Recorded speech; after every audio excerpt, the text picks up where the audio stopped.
এবার নবীজি চোখে পানি রাখতে পারেন নাই, ধা ধা করে চোখের পানিগুলো ছেড়ে দিলেন আর বললেন, আবু বকর রে, ও আবু বকর, তুমি বুঝি আমি নবীকে এত বেশি ভালোবাসো, এত মহব্বত করো? আবু বকর, তুমি কেমন ভালোবাসো আমি কে বলো, আমারে বলো।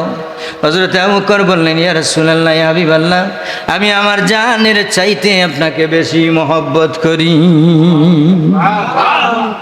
নবীজি বলেছেন, লা ইউমিনু আহাদুকুম হাত্তা কুনা হাব্বা ইলাইহি মিন ওয়ালিদিহি ওয়া ওয়ালাদিহি ওয়ান নাসি আজমাইন।